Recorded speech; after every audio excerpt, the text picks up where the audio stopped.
पाताल खंड।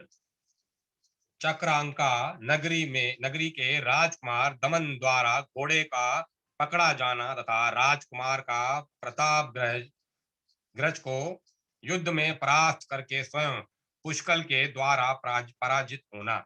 शेष जी कहते हैं, मुने, तदंतर वह घोड़ा नीलाचल पर थोड़ी देर ठहर कर घास चरता हुआ आगे बढ़ गया। उसका वेग मन के समान तीव्र था।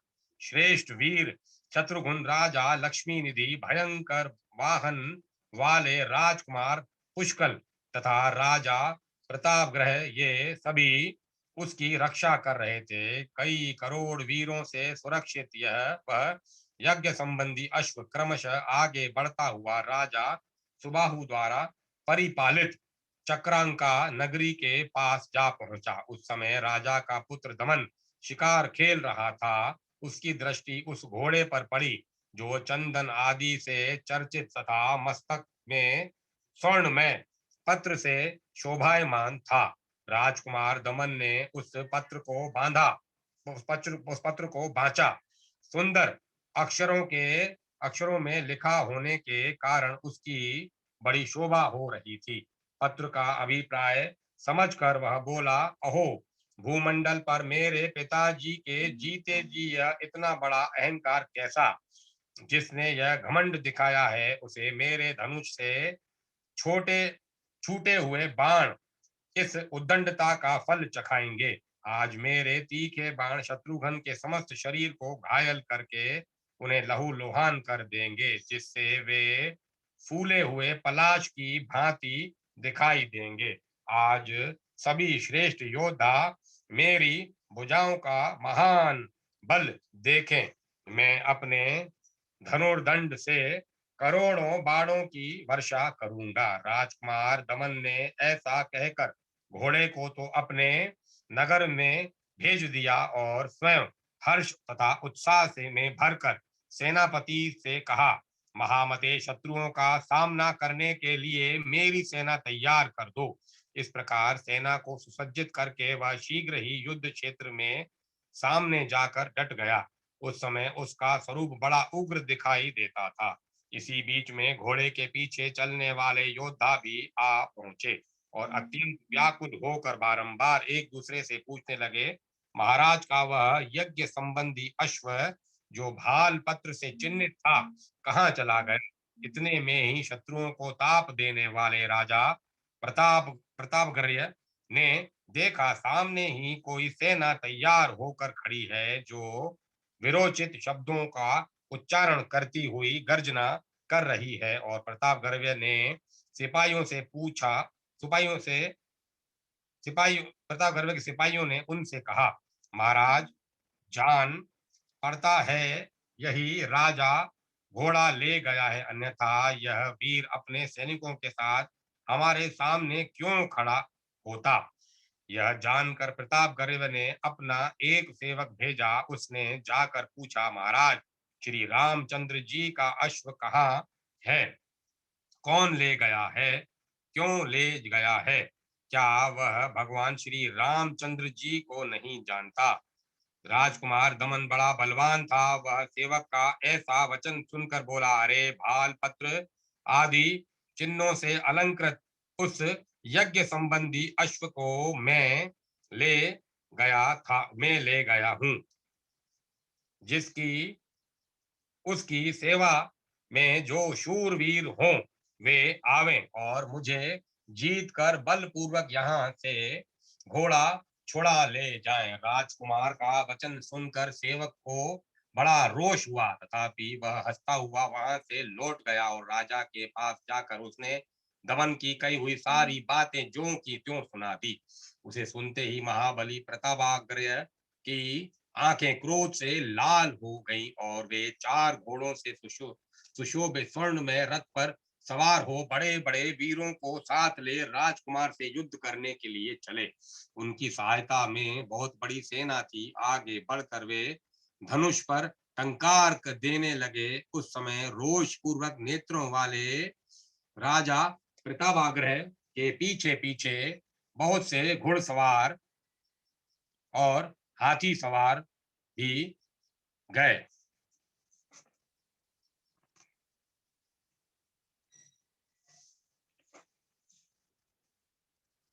निकट जाकर प्रतापग्रह ने युद्ध के लिए उदत राजकुमार को संबोधित करके कहा, कुमार, तू तो अभी बालक है, क्या तूने ही हमारे श्रेष्ठ घोड़े को बांध रखा है? अरे समस्त वीर शिरोमणि जिनके चरणों की सेवा करते हैं, उन महाराज श्री रामचंद्र जी को तू नहीं जानता।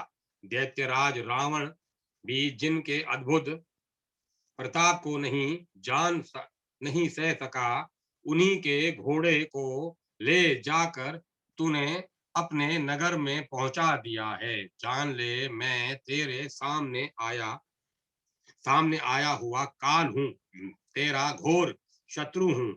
छोकरे, तू अब तुरंत चला जा और घोड़े को छोड़ दे, फिर जाकर बालकों की भांति खेल कूद में जी बहला।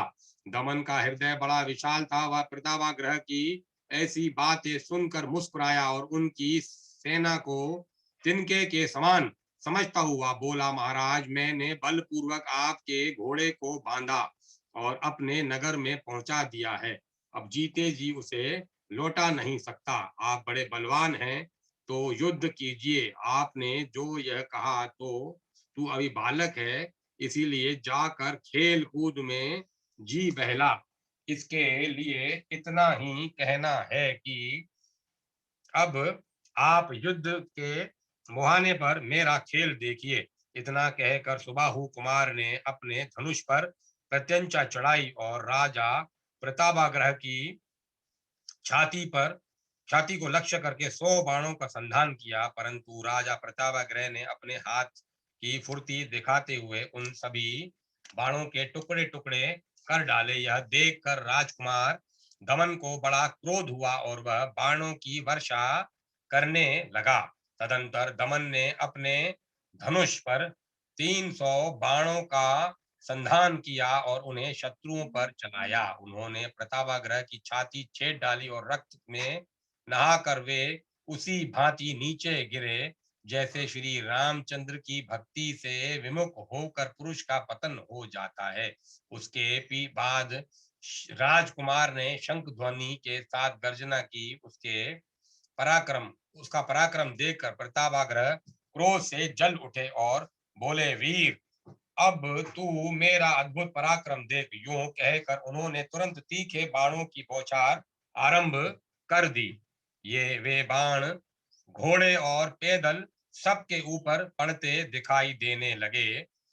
इस प्रकार उस समय राजकुमार दमन ने प्रतापाग्रह की बाण वर्षा को रोक कर कहा, आर्य, यदि आप शूरवीर हैं तो मेरी एक ही मार सह लीजिए। मैं अभिमान पूर्वक प्रतिज्ञा करके एक बात कहता हूं, उसे इसे सुनिए। वीरवर, यदि मैं इस बालक बाण के द्वारा आपको रथ से नीचे न गिरा दूं, तो जो लोग युक्तिवाद में कुशल होने के कारण मतवाले होकर वेदों की निंदा करते हैं, उनका वह नरक में डुबोने वाला पाप मुझे ही लगे। यह कहकर उसने काल के समान भयंकर आग की ज्वालाओं से व्याप्त और एवं अत्यंत तीक्ष्ण बाण तरकश से निकालकर अपने धनुष पर चढ़ाया।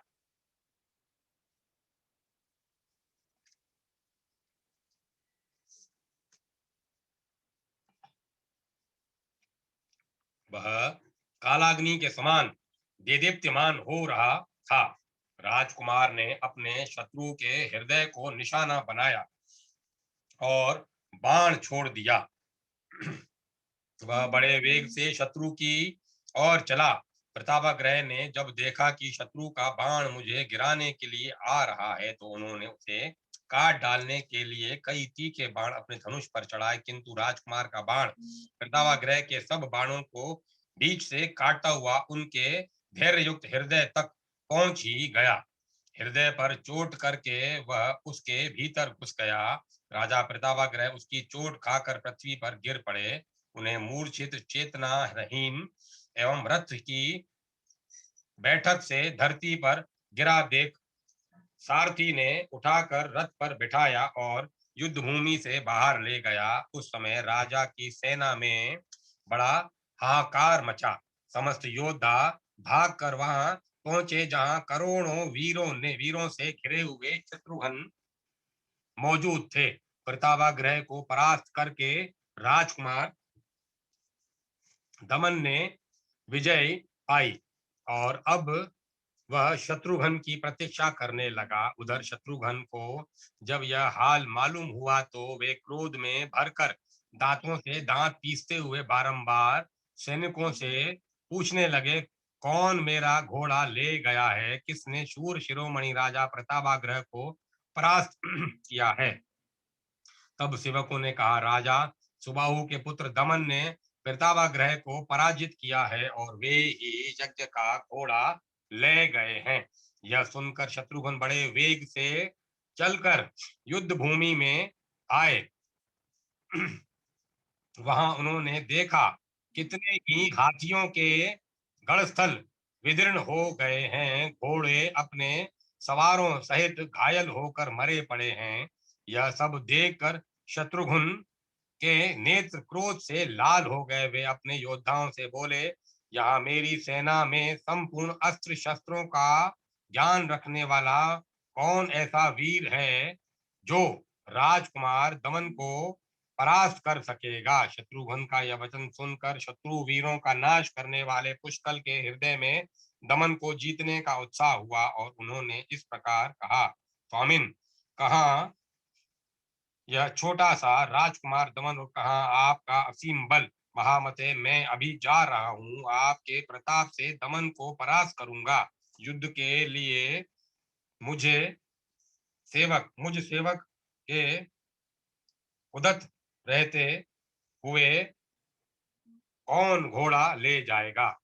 युद्ध के लिए मुझ सेवक के उदत रहते हुए कौन घोड़ा ले जाएगा? श्री रघुनाथ जी का प्रताप ही सारा कार्य सिद्ध करेगा। स्वामिन, मेरी प्रतिज्ञा सुनिए, इससे आपको प्रसन्नता होगी। यदि मैं दमन को परास्त न करूं तो श्री रामचंद्र जी के चरण बिंदों के रसास्वादन से विलग, श्री रामचंद्र चरण चिंतन से दूर रहने वाले पुरुषों को जो पाप लगता है वही मुझे भी लगे। यदि मैं दमन पर विजय न पाऊं तो जो पुत्र माता के चरणों से पृथक दूसरा कोई तीर्थ मानकर उसके साथ विरोध करता है, उसको लगने वाला पाप मुझे भी लगे।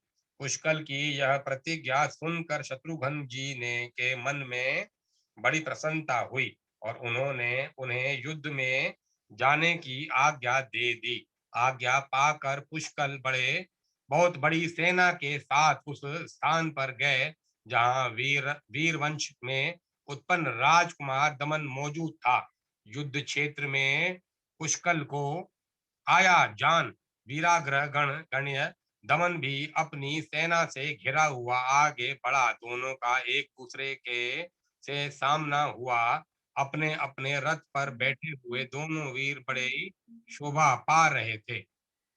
उस समय पुष्कल ने महाबली राजकुमार से कहा, दमन, तुम्हें मालूम होना चाहिए कि मैं तुम्हारे साथ युद्ध करने के लिए प्रतिज्ञा करके आया हूँ।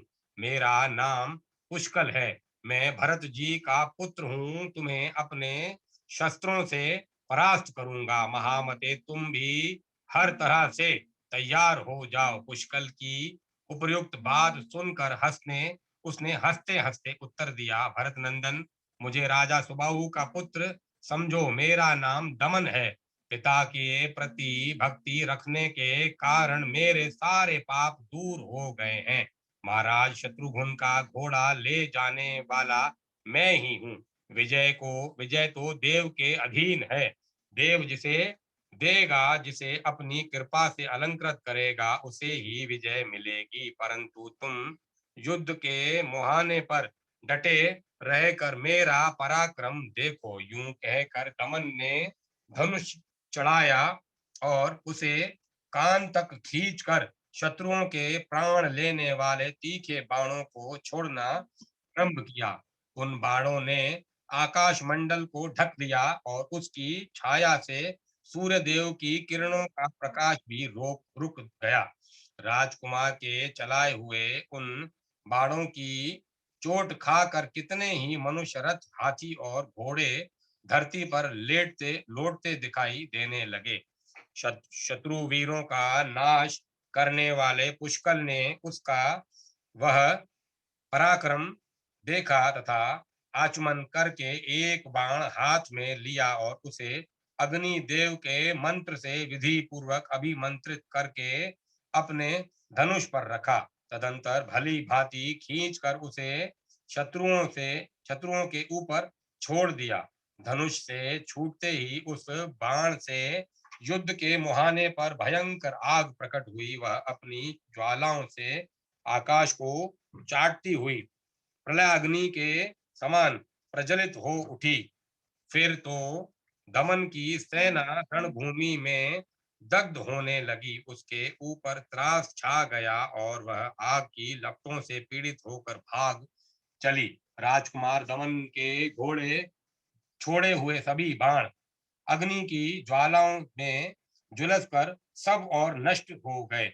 अपनी सेना दग्ध होती देख दमन क्रोध से भर गया। वह सभी अस्त्र शस्त्रों का विद्वान था, इसीलिए उसने वह आग बुझाने के लिए वरुणास्त्र हाथ में लिया और शत्रु पर छोड़ दिया।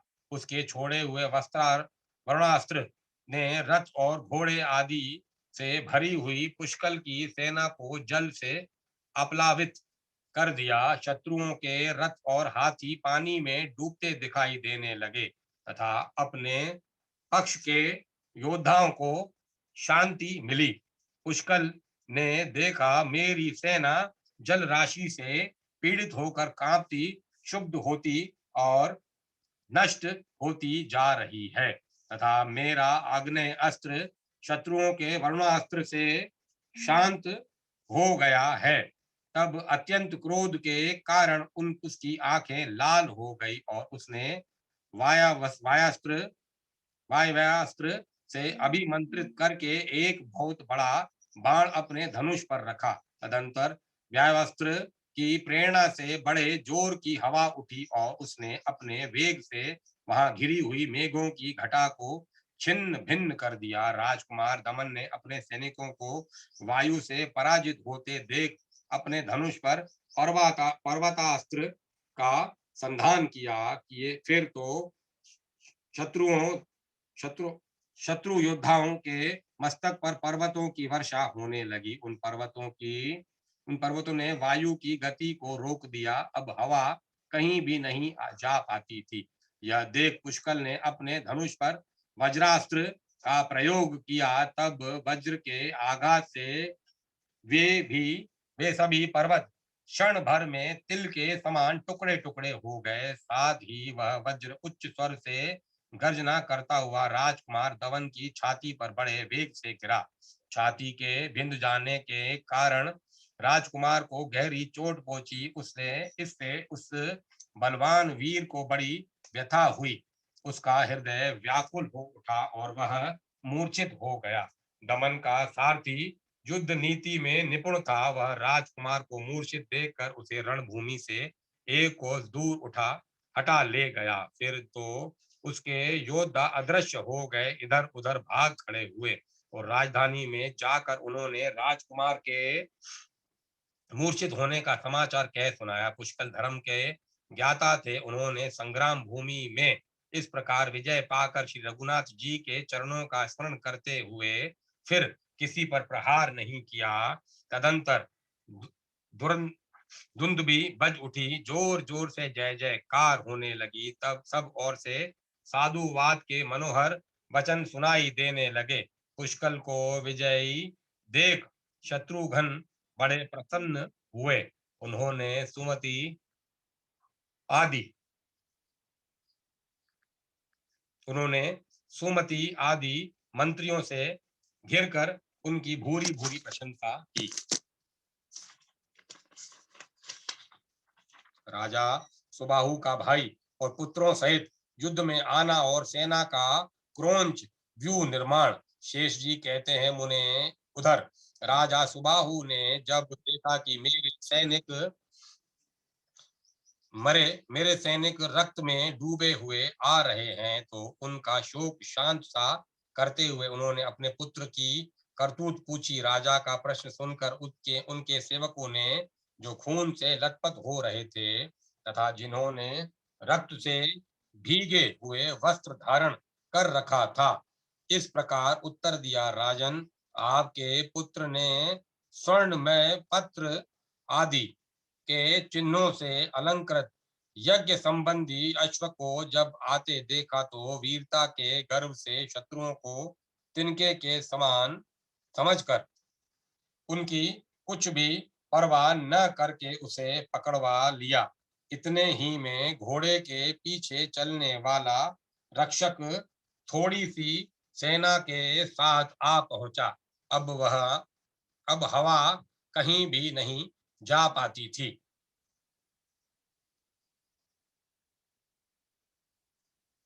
यह देख पुष्कल ने अपने धनुष पर वज्रास्त्र का प्रयोग किया। तब वज्र के इतने में ही घोड़े के पीछे चलने वाला रक्षक थोड़ी सी सेना के साथ वहां आ पहुंचा। उसके साथ राजकुमार का बड़ा भारी युद्ध हुआ, जो रोंगटे खड़े कर देने वाला था। आपके पुत्र दमन अपने बाणों से उस अश्वरक्षक को मूर्छित करके जो ही स्थिर हुए, त्यों ही शत्रुघ्न भी अपने सेनाओं से घिरे हुए उपस्थित हो गए।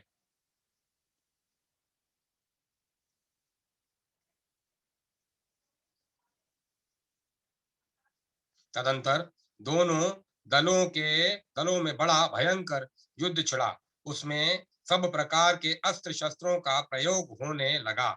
उस युद्ध में आपके महाबली पुत्र ने अनेकों बार विजय पाई है, किंतु इस समय शत्रुघ्न के भतीजे ने वज्रास्त्र छोड़कर आपके वीर पुत्र को रणभूमि में मूर्छित कर दिया।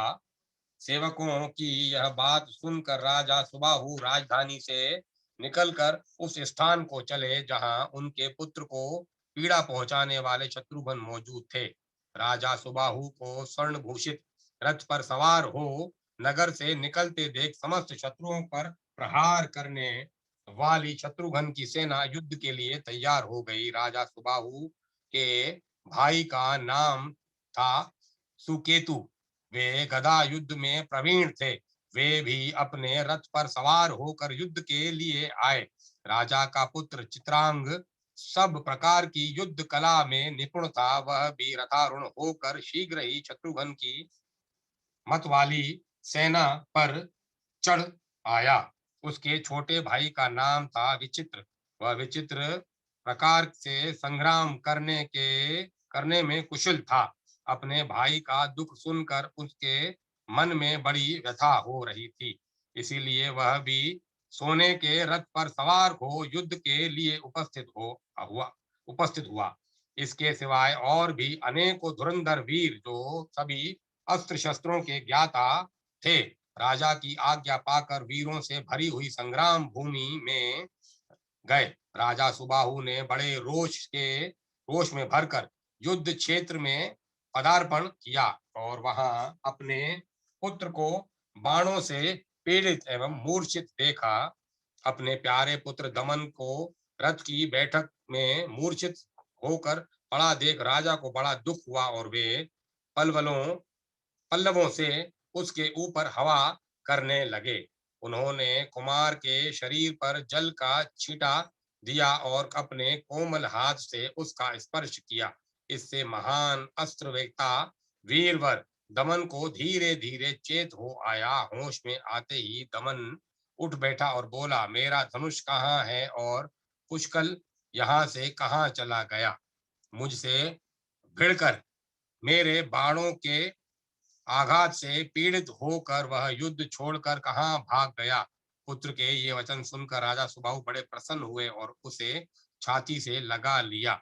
पिता को उपस्थित देख दमन ने लज्जा से गर्दन झुका ली। उसका सारा शरीर अस्त्रों की मार से घायल हो गया था, तो भी उसने बड़ी भक्ति के साथ पिता के चरणों में मस्तक रखकर प्रणाम किया। बेटे को पुनः रथ पर बैठाकर युद्ध क्रम में कौशल राजा सुबाहु ने सेनापति से कहा, इस युद्ध में तुम अपनी सेना को क्रोंच व्यू के रूप में खड़ी करो। उस व्यू को जीतना शत्रु के लिए अत्यंत कठिन है। उसी का आश्रय लेकर मैं राजा शत्रुघ्न की सेना पर विजय प्राप्त करूंगा। महाराज सुबाहु की बात सुनकर सेनापति ने अपने सैनिकों का क्रोंच नामक सुंदर व्यू बनाया। उसमें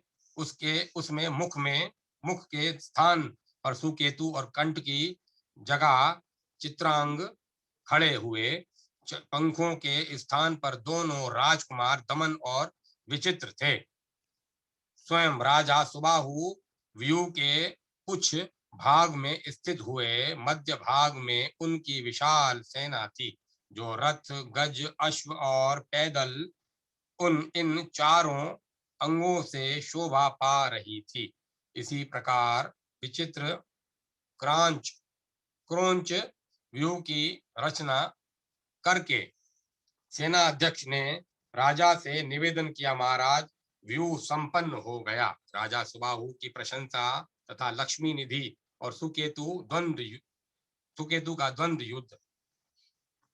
शेष जी कहते हैं, मुनिवर, राजा सुबाहु की सेना को आकार बड़ा भयंकर दिखाई देता था। वह मेघों की घटा के समान जान पड़ता था। उसे देखकर शत्रुघ्न ने अपने मंत्री सुमति से गंभीर वाणी से कहा, मंत्रीवर, मेरा घोड़ा किसके नगर में जा पहुंचा है? यह सेना तो समुद्र की लहरों के समान दिखाई पड़ती है।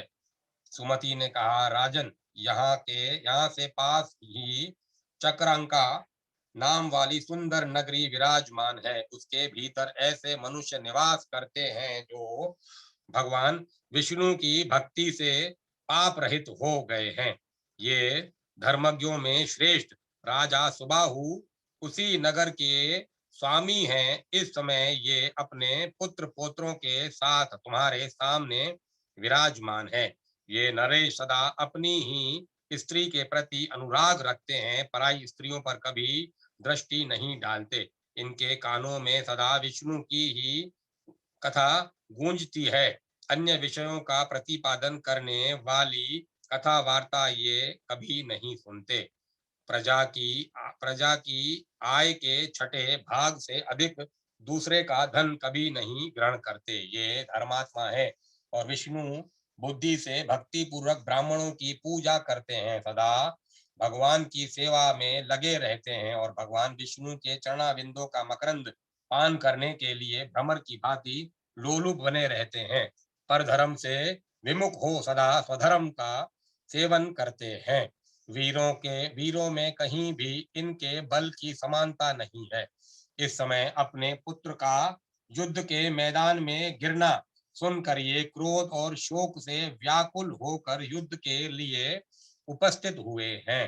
मंत्री की बात सुनकर शत्रुघ्न ने अपने श्रेष्ठ योद्धाओं से कहा, वीरों, राजा सुबाहु के सैनिकों ने आज क्रोंच व्यू का निर्माण किया। इसके मुख और पक्ष भाग में प्रधान प्रधान योद्धा खड़े हुए हैं। तुम लोगों के कौन से अस्त्र वेता हैं जो उन वीरों का भेदन करेगा? जिसमें व्यू का भेदन करने की शक्ति हो, जो वीरों पर विजय पाने के लिए उद्यत हो, वह मेरे हाथ से पान का बीड़ा उठा ले। उस समय वीर लक्ष्मी निधि ने क्रोंच व्यू को तोड़ने की प्रतिज्ञा करके बीड़ा उठा लिया।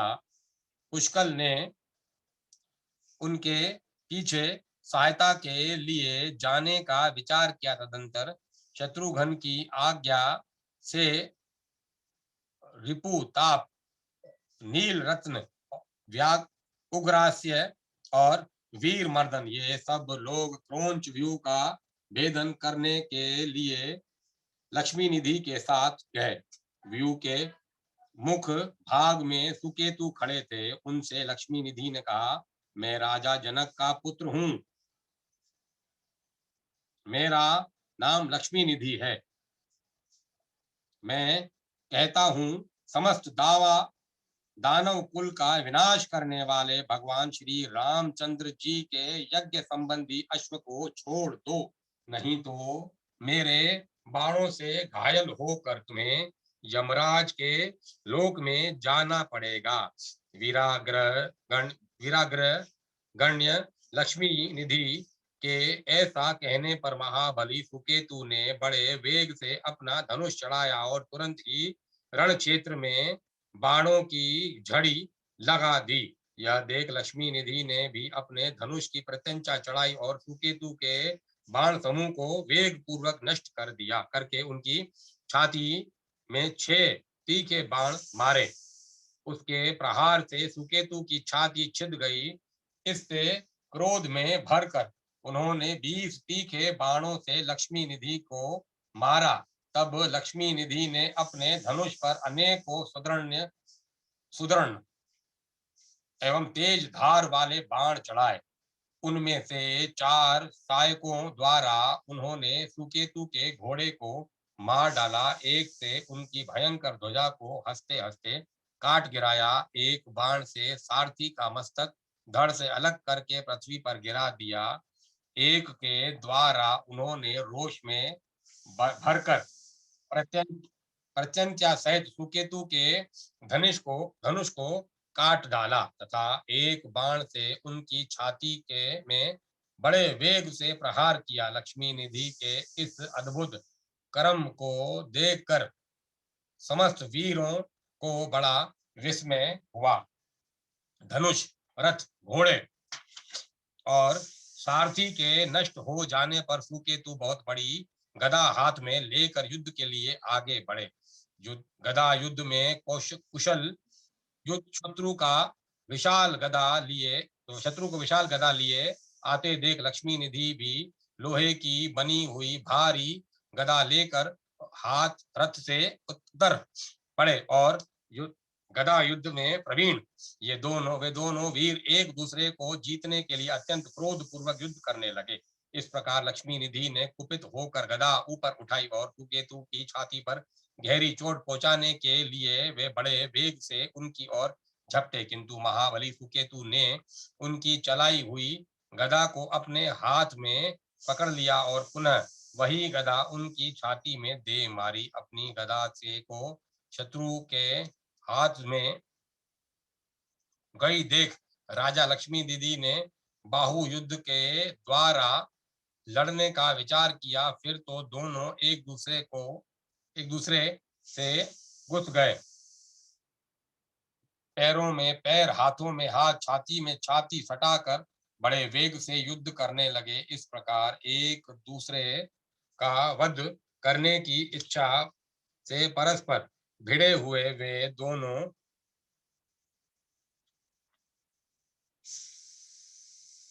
वीर आपस के बल से आक्रांत होकर मूर्छित हो गए। यह देखकर हजारों योद्धा विस्मय विमुग्ध हो उन दोनों की प्रशंसा करते हुए कहने लगे, राजा लक्ष्मी निधि धन्य है तथा महाराज सुबाहु के बलवान भ्राता सुकेतु भी धन्य हैं। पुष्कल द्वारा चित्रांग का वध, हनुमान जी के चरण प्रहार से सुबाहु का शापोद्धार तथा उनका आत्म समर्पण। अब मैं कथा को विराम देता हूँ। कल आनंद लेंगे आगे।